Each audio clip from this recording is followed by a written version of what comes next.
Welcome to Washington Talk. I'm Youngyo Kim. Joe Biden became the 46th President of the United States, promising to restore its leadership on the international stage and rebuilding its relationship with allies.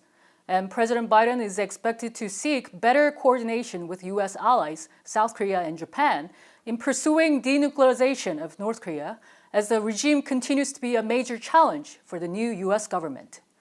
We'll discuss these and more. Joining us is William Newcomb, fellow at the Center for Advanced Defense Studies. He was a member of the panel of experts on North Korea sanctions at the United Nations.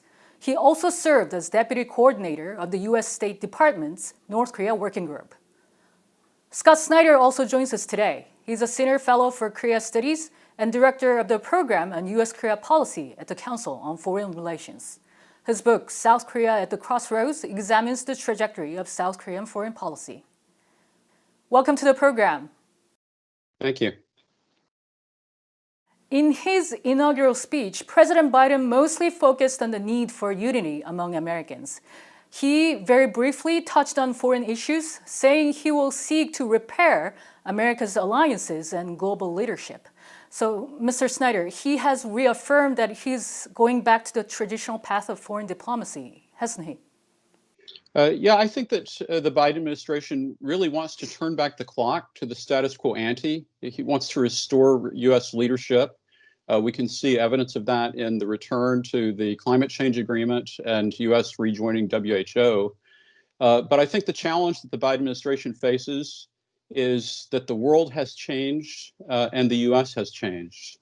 And so I think the question is, how will the U.S. efforts to provide global leadership be greeted or challenged by the world?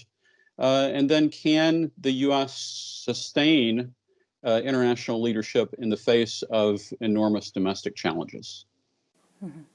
And Mr. Newcomb, working with allies closely, does this mean a return to working level talks in dealing with North Korea, turning away from the top-down diplomacy we have seen during the Trump administration? Well, I would anticipate resumption of track 1, 1.5, and track 2 talks should North Korea agree to participate so it can learn more about the new Biden administration, its players, its plans, and explore possible options while it continues to seek sanctions relief as it has over the past 4 years. I think we're going to see more bottom-up, very little top-down. But at the same time, should lower level talks create an opportunity for potential breakthroughs, I wouldn't rule out President Biden stepping in at an appropriate time. But I think you would have to have some deals pretty soundly in place before he made that kind of political commitment. A number of his cabinet nominees took part in confirmation hearings in the Senate. Biden's Secretary of State nominee, Antony Blinken, said the Biden administration will review the country's entire approach and policy toward North Korea. Mr. Newcomb, do you think it means that the Biden team will withdraw some of what the Trump administration did? I certainly would hope that they not only look at what the Trump administration did, but they would also go back as far as agreed framework and take an unflinching look at the sequence of policy failures that have dogged our efforts to get North Korea to give up its nuclear weapons, ballistic missiles. And, you know, we really need to broaden our targets. They have pretty sophisticated chemical weapons perfected in Syria in actual use. They have they pose a terrific cyber threat. And do a lot of cyber thefts. And we have the human rights issues too. So we have a lot more things to address than just what has been the sole focus of all these past years. Right. And Mr. Snyder, your thought on this? Well, I agree with Bill. I don't think that the Biden administration is going to pursue any kind of anything but Trump approach. I think that they will review what worked and what didn't. But more importantly, I think that they have to look at where North Korea is and where North Korea is saying it wants to go. And so I think the messages from the Eighth Party Congress are going to be very important, and additional actions that North Korea takes in the coming weeks will be important in shaping the approach of the Biden administration. Blinken also said the North Korean issue is a problem that has not gotten better, but in fact gotten worse. Mr. Snyder, is it really so? Yeah, I think it's definitely the case that it's gotten worse. We saw the tests from 2017, but since then we see just this year North Korea's expression of intent to continue in developing the submarine-launched ballistic missile capability. We see an emphasis on developing tactical nuclear weapons, possibly for battlefield use. And the big issue, I think, that the Biden administration faces is whether or not Kim Jong-un and North Korea are going to redirect a shift in intentions. We saw that symmetry was successful in inducing some measure of restraint and expressed intent by North Korea. But now North Korea has gone back to this formulation of hostile policy, and they've expressed that that hostile policy is unending. And so in the context of that formulation with regards to perceptions of U.S. intent, it raises some big questions about what North Korea's intent is going to be going forward. Mr. Newcomb, if it has really gotten worse, why is that the case? Is it because the effect of sanctions has worn off? Not exactly the right way to characterize it. I mean, first, I think Anthony Blinken is spot on about this increased difficulty. We've got escalating threats, and one that people fail to mention very often is we have a threat of renewed proliferation. You have to recall that North Korea committed the worst acts of proliferation ever when it built the nuclear reactor in Syria that Israel destroyed. It also was helping Libya when Gaddafi had his nuclear program going on. And so the concern now is, will it resume this kind of activity? Would it even entertain proliferation to non-state actors, which has always been, I think, a very grave concern when looking at the North Korean threat. It's not just missiles flying toward U.S. possessions or the U.S. mainland. It's a much bigger issue than that. So when we get to sanctions, they're the most important tool at the disposal of the international community to address this in a peaceful way. I mean, that's why sanctions exist. That's why Article 41 precedes Article 42, which authorizes the international community to use force to address threats to international peace and security. So sanctions need to be, in my view, more fully enforced. And they never really were. We have a tool that we have failed to utilize to its maximum effect. And if you look at more recent reports by the panel of experts, they have documented exhaustively a number of violations, and they have named and shamed the people that did it. But what consequences have there been? Probably no more than a New York City parking ticket issued to a diplomat. Mr. Newcomb, just to follow up on what you said, in order for the new Biden team to persuade North Korea to come out to the talks, should they pursue strengthening sanctions then? Well, I think they're going to do both. I anticipate, based upon Biden's request to review what needs to be done about COVID-19. I anticipate that we might see some kind of relaxation of sanctions in order to help address these kinds of issues, avoid putting populations at risk with this pandemic or others that may follow, and similar sorts of issues. So I expect we're going to see some well-crafted expansion of the exemptions. I don't expect any relaxation in the kind of tougher sanctions that target North Korea's export earnings and so forth. So it's kind of a mixed bag. I really hope that this review is able to identify places where it's useful to discuss things with the North, as well as cut off their avenues of evasion in the networks that support it. Mr. Snyder, would you like to add to this? Yeah, I really see the sanctions regime as attempting to achieve three distinct objectives. One is denial of North Korea being able to gain materials that it needs in order to pursue its nuclear and missile programs. That's going to remain in place, although I think it's debatable how successful we've been. The second is sanctions as an instrument of punishment, and that also, I think that's the most sensitive part. That's clearly the part that Kim Jong-un responded to in Hanoi. And it's also the area where you can imagine that distinguishing humanitarian aid intended for the people of North Korea from targeting the leadership is important. And then the third dimension is sanctions as an instrument of leverage in a negotiation process. And that's the part that really has to be thought through very carefully in terms of how one thinks about sanctions lifting in the context of moving forward as part of negotiations. And it's really the reason why I think that it's unlikely we're going to see premature sanctions lifting because sanctions is perceived as leverage in the context of any interaction with North Korea that might be required in order to move forward on denuclearization. And now the Democratic Party controls 2 houses of U.S. Congress, although rather slimly. The U.S. Congress often showed in the past a nonpartisan consensus on its stand on North Korean issues.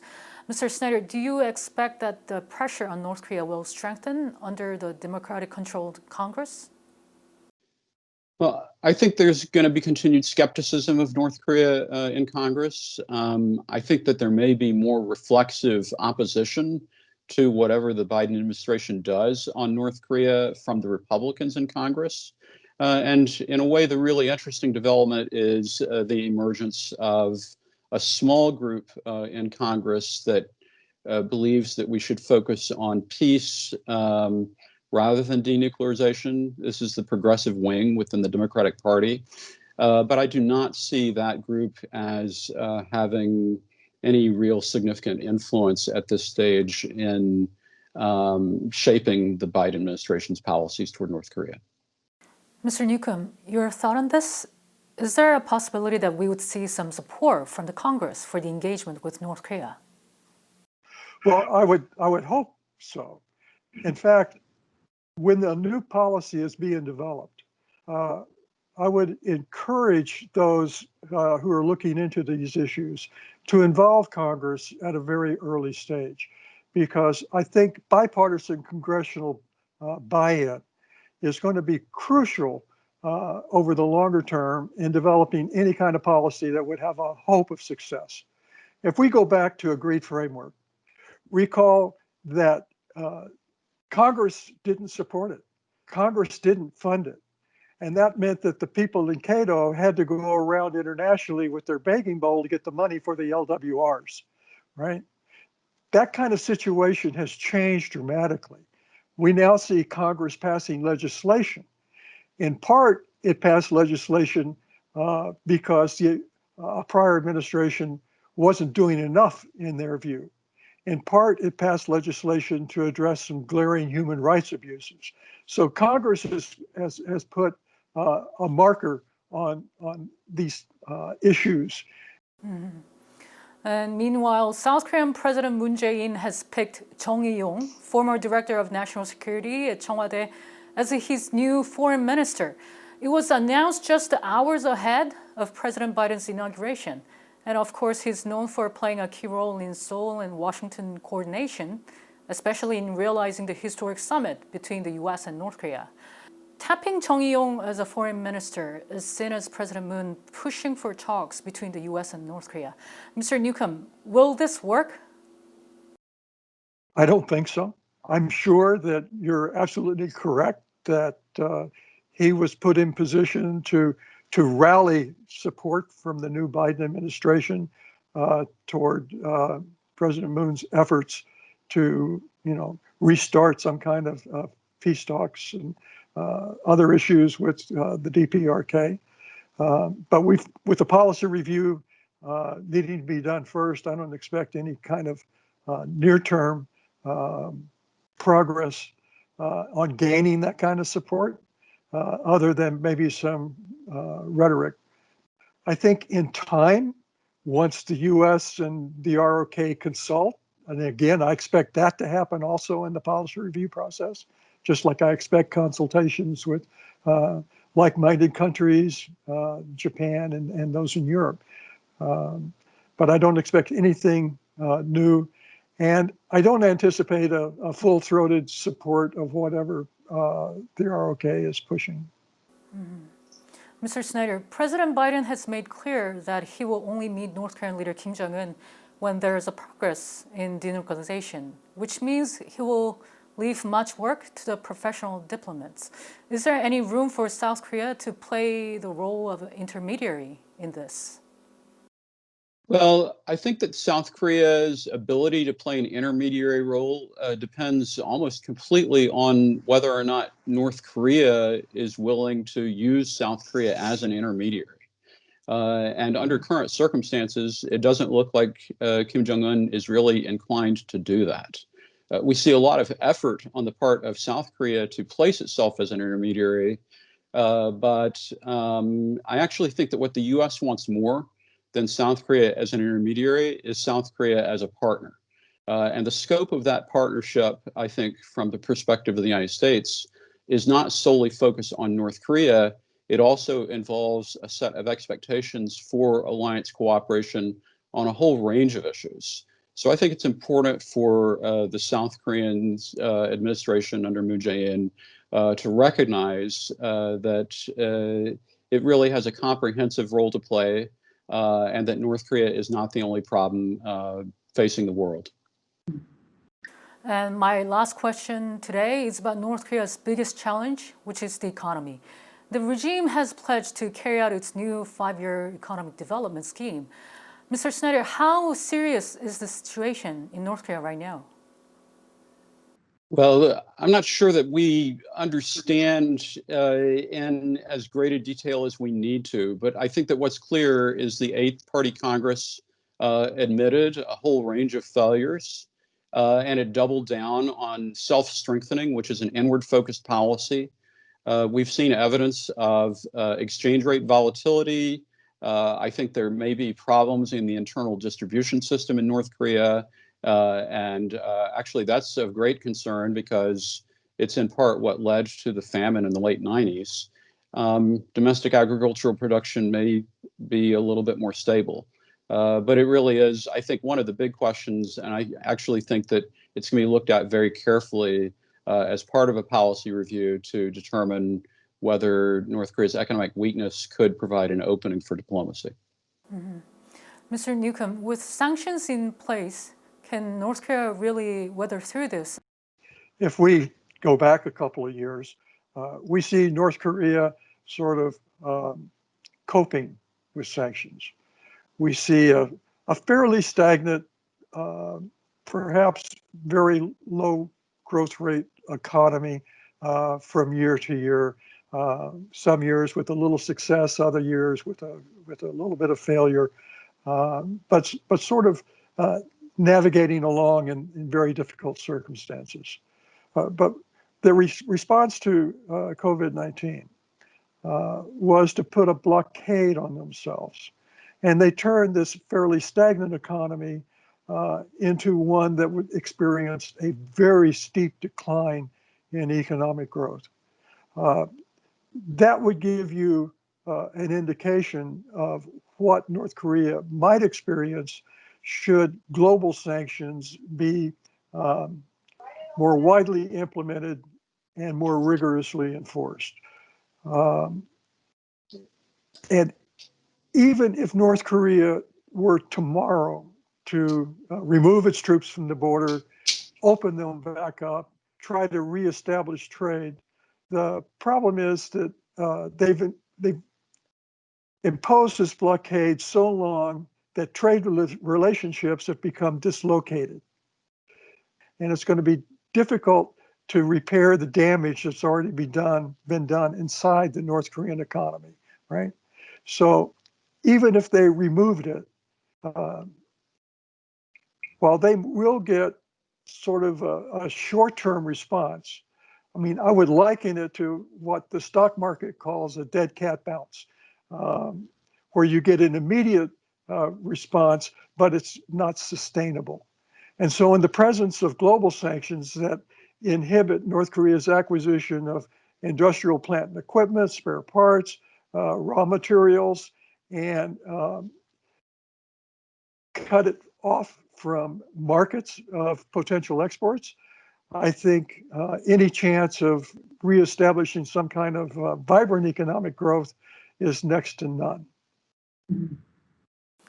Well, in the meantime, former U.S. Ambassador to South Korea Sung Kim has been appointed Acting Assistant Secretary of State for East Asian and Pacific Affairs.